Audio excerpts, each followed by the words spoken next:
है आपकी organic compounds nomenclature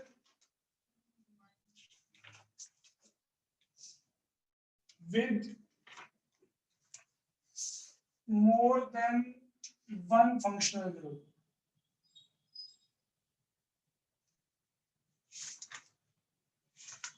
ये हमारा लास्ट पार्ट है ऑर्गेनिक नोमेनक्लेचर का। हमने इसमें ऐसे एग्जांपल्स लेने हैं कि हमारे कंपाउंड के अंदर एक से ज्यादा फंक्शनल ग्रुप आ रहे होंगे। अब ये थोड़ी सी ऑकवर्ड बात है क्योंकि एक से ज्यादा सब्स्टिट्यूएंट आ सकते हैं, ये तो आपने सुना हुआ है, लेकिन एक से ज्यादा फंक्शनल ग्रुप आ रहे होंगे तब आप क्या करेंगे। फॉर एग्जांपल मैं आपको बोलता हूं, मेरे पास एक कंपाउंड है, उस कंपाउंड में OH ग्रुप भी आ रहा है और एल्डिहाइड ग्रुप भी आ रहा है।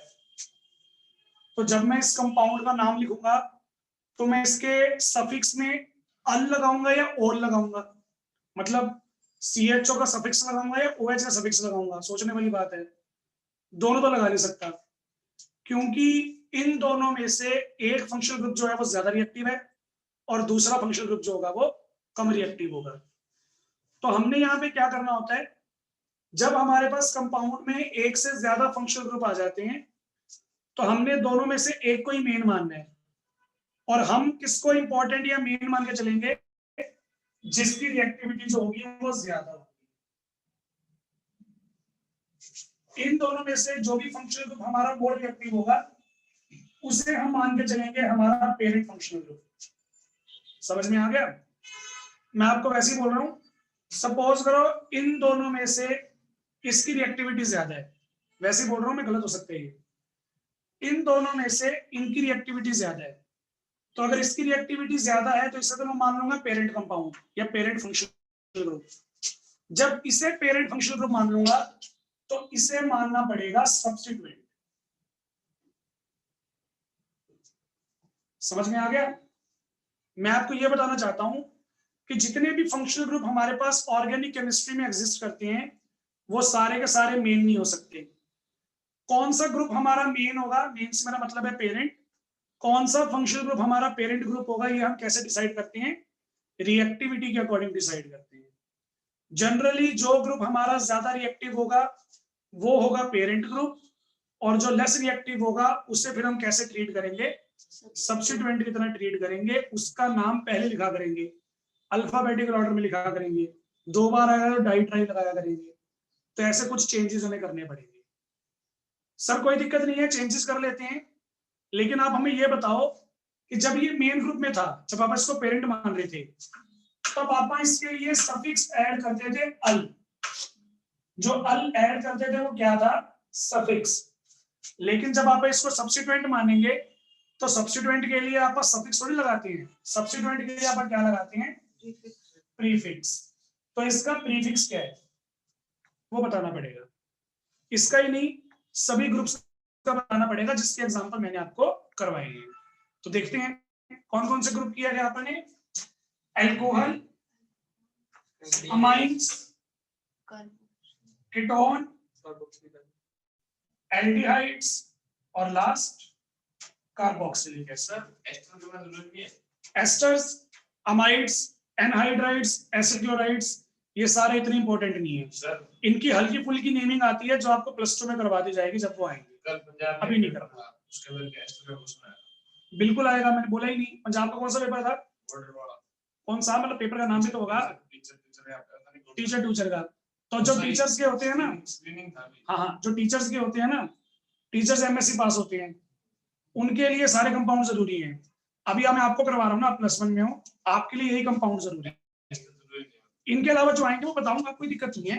अभी आपके लिए +1 में इनसे काम चल जाएगा और +2 में भी 90% चल जाएगा इससे। हाँ जी सर,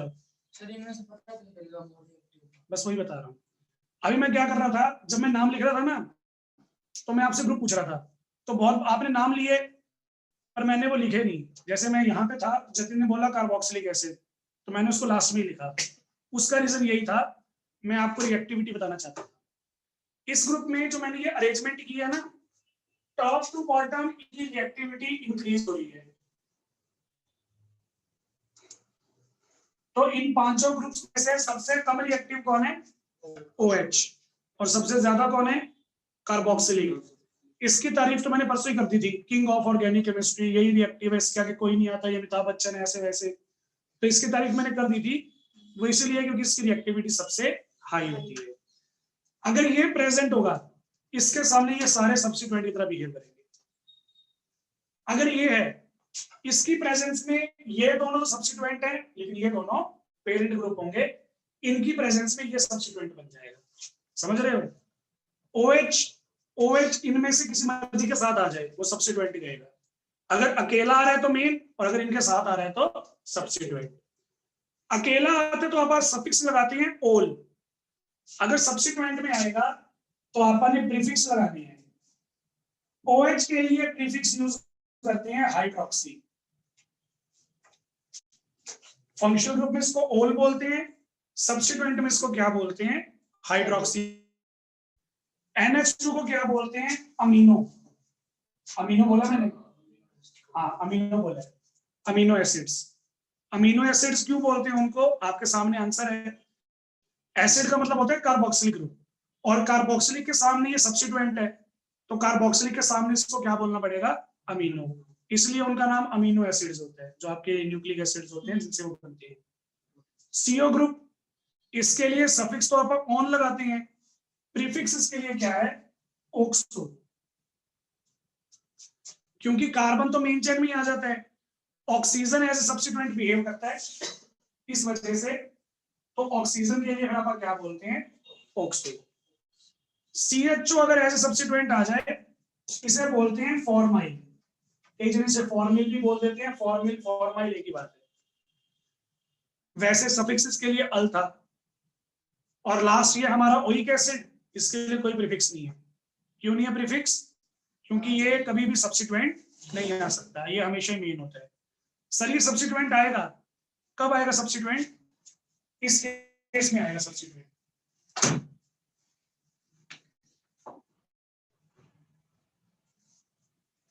अब बताओ कौन सा कार्बोक्सिलिक एसिड मेन है? ये मेन है। ये मेन है तो इसके साथ भेदभाव क्यों? ये क्यों नहीं है मेन? चलो ये मेन है, फिर इसके साथ भेदभाव क्यों? तो हमने क्या बोला, ना तू मेन है ना तू मेन है, तुम दोनों ही सब्स्टिट्यूएंट हो। कार्बोक्सिलिक ग्रुप सब्स्टिट्यूएंट तब बनता है जब वो एक से ज्यादा बार चेन में रिपीट होता है, और तब आप उसके लिए क्या करते हो? पूरा वर्ड यूज करते हो, कार्बोक्सिलिक एसिड।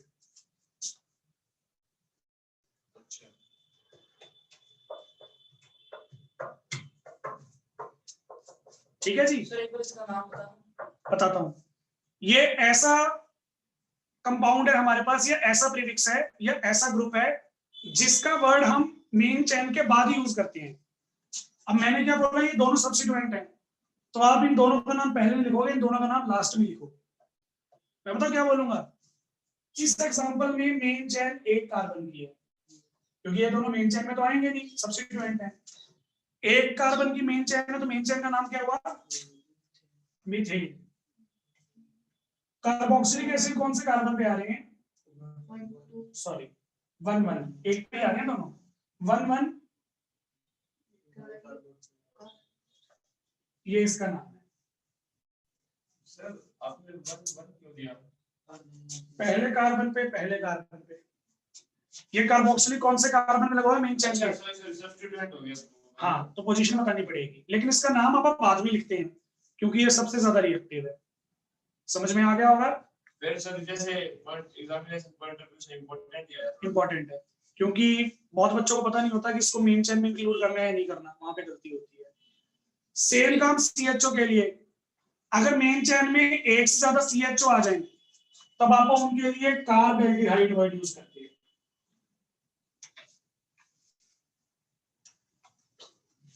कार्बन के लिए कार्ब और एल्डिहाइड के लिए एल्डिहाइड कंप्लीट, कार्बेल्डिहाइड। मैं इस एग्जांपल की बात कर रहा हूं।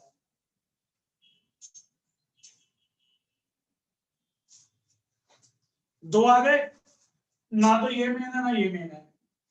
मीथेन 1 1 डाइकार्बेल्डिहाइड। समझ में आ गया? तो ये हमारे पास हमारा केस था। इन सबको पढ़ के ऑर्गेनिक केमिस्ट्री की जो नेमिंग है हमारी ओपन चेन कंपाउंड्स के लिए, वो खत्म हो जाएगी। बेंजीन वाली अभी नहीं करवाऊंगा, अगले चैप्टर में बेंजीन की रिएक्टिविटी है तभी करवाऊंगा, ठीक है ना? जब बेंजीन के कंपाउंड्स पढ़ेंगे तभी करवाऊंगा। तो ये थी हमारे पास हमारी नेमिंग ओपन चेन वाले कंपाउंड्स के लिए। अब एग्जांपल देख लेते हैं। ये याद रखना, हाइड्रोक्सी, अमीनो, ऑक्सी, फॉर्मिल, ये चार ही है। कार्बोक्सिलिक तो फिर आता ही नहीं, तो उसके लिए याद करने की जरूरत ही नहीं है। और अगर आ भी गया तो कार्बोक्सिलिक की नाम है, नया नाम तो है नहीं। ठीक है, चलो तो नेमिंग करते हैं।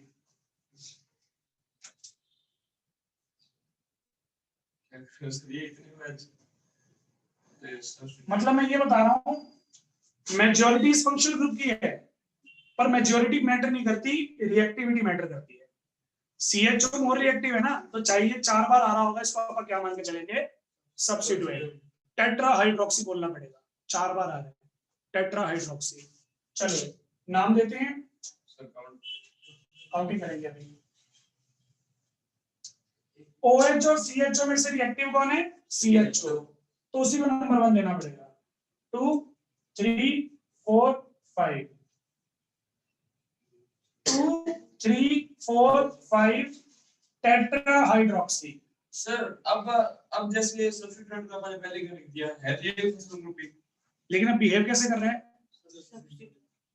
जो हमारे कार्बोक्सिलिक एसिड वाले ग्रुप हैं, कार्बेल्डिहाइड वाले ग्रुप हैं, उनके लिए नाम पीछे लिखते हैं, बाकी सबके लिए प्रीफिक्स लगता है, नाम पहले आएगा, प्रीफिक्स मैंने लिखवाया हेड।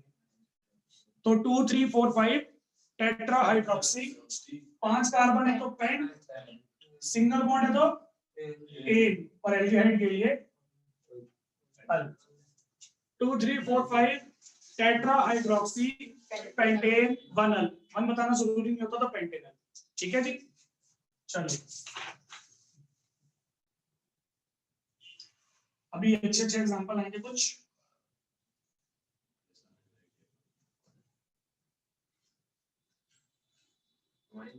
सर अमाइन का क्या था, वो अमीनो।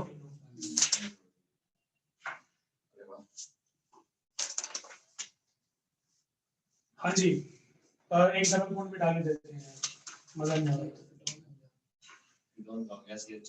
हाँ जी,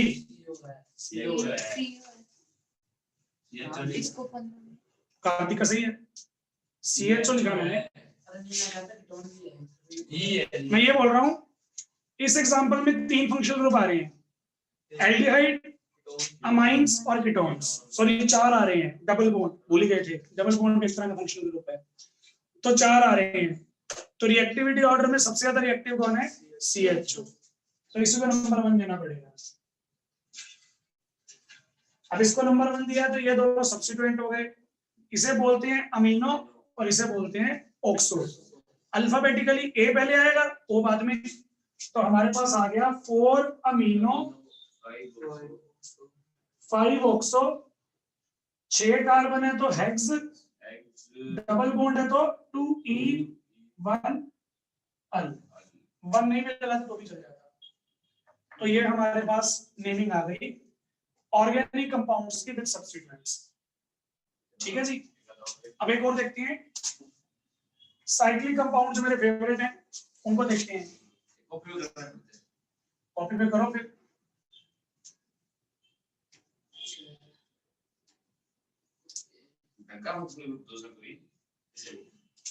तो ये हमारे पास हमारा कंपाउंड आ गया।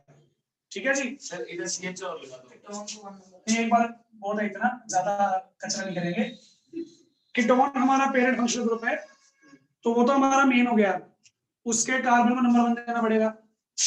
फिर चाहे 2 यहाँ पे तो यहाँ पे तो कोई मैटर नहीं करता, सेम है, तो 4 5 6 सब्स्टिट्यूएंट आ रहा है 2 4 6 पे, 2 4 6 ट्राई हाइड्रोक्सी, साइक्लिक कंपाउंड है तो 6 कार्बन है तो सिंगल बॉन्ड है तो एन, और कीटोन है तो ट्राई हाइड्रोक्सी साइक्लोहेक्सेनोन। सर जैसे कीटोन है, कीटोन से ऊपर वाला कौन सा था, रिएक्टिव से? कीटोन से ऊपर वाला हमारे पास था NH2 था। अब सर जैसे कीटोन की जगह NH2 होता और OH होते, तो जो एमिनो है वो पीछे आता। चलो ये एग्जांपल हो गया, ये लो चेंज कर ही दिया, एमिनो आ गया। हाँ, अब NH2 और OH में से रिएक्टिव कौन है, तो ये मेन है, हाँ मेन है, तो मेन इसका नाम अमाइन होता है, मेन में अमीनो नहीं होता, तो अमाइन है तो ये लास्ट में ही आएगा। लास्ट में आएगा, ये बता रहा हूँ। हाँ जी, फंक्शनल ग्रुप का नेम जो होता है वो एज ए सफिक्स लिखेंगे, जो सब्स्टिट्यूएंट बन गए उनका नेम एज ए प्रीफिक्स लिखेंगे। सबसे लीस्ट टेक्स्ट कौन सा था? हाँ जी, ओएस था। अच्छा हाँ जी, ठीक, अब तो फिर लास्ट ऑप्शन रह गया ओएस। समझ में आ गया होगा? Yes sir. तो ये अपने पास अपना केस बनेगा 2,4,6 ट्राइहाइड्रोक्सो साइक्लोहेक्सेनामाइन। अगर मैं इसका एग्जांपल लिखूंगा, सब कुछ नाम सेम है, ऑन की जगह क्या आ जाएगा? Amine. Amino as a substituent, अभी तो ये मेन चेन है, इन दोनों में से रिएक्टिव कौन है? NH2, तो वो मेन चेन में है। अब बात समझ में आ गई? थोड़ा मुश्किल एग्जांपल लेते हैं फिर खत्म करेंगे। एक और बात, आपा ने फंक्शनल ग्रुप को सब्स्टिट्यूएंट बनाना का सीख लिया, आप बियर बुअर लगा ही नहीं रहे, वो तो ऑलरेडी सब्स्टिट्यूएंट है ना, हमको भूल ही गए, तो वो भी एग्जांपल देखते हैं, थोड़ा सा इंटरेस्टिंग काम हो जाएगा मेरे लिए, तुम्हारे लिए मुश्किल मुश्किल क्या है? सही है, चलो कोई बात नहीं। ये एक सब्स्टिट्यूट होगा। और सर ये इतना होने वाला काम नहीं करना, बस यही काम कर लेता है मेरे को सब्स्टिट्यूएंट वाला। दूसरा आ गया बस सेम थर्ड में, ये लो जी, कुछ रहा तो नहीं यार? सिर्फ प्राइमरी सेकेंडरी। यस सर, ये प्राइमरी सेकेंडरी मतलब एक बार नहीं करवाने से नहीं है, मैं दोबारा करवा देता हूँ, कोई बात नहीं, ताकि आपको याद रहे। ये तो है सब्स्टिट्यूएंट, इसको कहते हैं OH, CH और CO और कार्बोक्सिलिक, इन चारों में से रिएक्टिव कौन है? कार्बोक्सिलिक। सोचने की जरूरत ही नहीं है, नंबर 1। अब इसमें डबल बॉन्ड को प्रायोरिटी नहीं मिली तो बाहर में गई डबल बॉन्ड, फंक्शनल ग्रुप के सामने डबल बॉन्ड में देखते हैं अपन। फंक्शनल ग्रुप इंपॉर्टेंट है, अगर फंक्शनल ग्रुप दोनों साइड पे कार्बोक्सिलिक होता है, फिर दोनों साइड पे सेम है, फिर डबल बॉन्ड को प्रायोरिटी देता है, इसको फर्क नहीं पड़ रहा, समझ रहे हो? चलो, 2 पे ऑक्सो O से, 3 पे फॉर्मिल F से, 5 पे हाइड्रोक्सी H से, और यहाँ पे H से, ये रह गया। इसकी नेमिंग कैसे करते हैं? जो कार्बन मेन चेन से अटैच होता है उसे नंबर 1 देते हैं। अब 1 इसको दिया तो 2 इसमें से कोई भी हो सकता है, इसको करें 2, ऊपर वाले को कर देते हैं। ये सब्स्टिट्यूएंट की मेन चेन होगी कितने कार्बन की? इस पे कितने सब्स्टिट्यूएंट हैं? कौन से कार्बन पे? तो 1,1 डाई मिथाइल, और सब्स्टिट्यूएंट का क्या नाम है? सब्स्टिट्यूएंट का इथेन नहीं इथाइल। अगर आप इथेन बोलोगे वो तो मेन चेन होगी, सब्स्टिट्यूएंट है तो इथाइल बोलेंगे, बस यही फर्क है। तो ये सब्स्टिट्यूएंट हमारा कौन से कार्बन पे लगा हुआ है? 6 पे। ठीक है जी, अब देख लो अल्फाबेटिकल, सबसे पहले कौन आएगा? कौन सी एबीसीडी है? सबसे पहले F आएगा, फिर M आएगा, सॉरी फिर H आएगा, फिर M, फिर N, फिर O। ठीक है, मेरी एबीसीडी। तो स्टार्ट करते हैं F से, F के बाद कौन आएगा? H आएगा। 3 फॉर्मिल, 4 हाइड्रोक्सी, उसके बाद M। हाँ जी, हाइड्रोक्सी 4 है, 5th है H है, इस पे मतलब ये H है, राइटिंग सॉरी राइटिंग ऐसी है, ये H है, ये 5th पोजीशन पे है, तो 5th पे आसान 4 लिखना है, तो मैं तुम्हें चेक कर रहा हूं, तुम्हारा ध्यान है। 3 फॉर्मिल, 5 हाइड्रोक्सी, 6,1,1 डाइमिथाइल इथाइल, उसके बाद 8 नाइट्रो, ये चेक करना था ना, ऐसे टीचर हमें टेस्ट करने पड़ते हैं, ठीक है? हाँ, 2 ऑक्सो, तो हमने इतने सब यही सीखा है बस, और कुछ नहीं। 2 ऑक्सो के बाद 8 कार्बन, सिंगल बॉन्ड आ गई, सॉरी डबल बॉन्ड आ गई, 7 E 1 कोई कैसे, तो ये छोटा सा नाम आ गया, ठीक है? छोटे से कंपाउंड, इसमें वीडियो में पूरा किया है, देखो ऐसे रह गया। तो ये था हमारे पास हमारा नोमेनक्लेचर ऑर्गेनिक कंपाउंड्स का, फाइनली खत्म हो गया।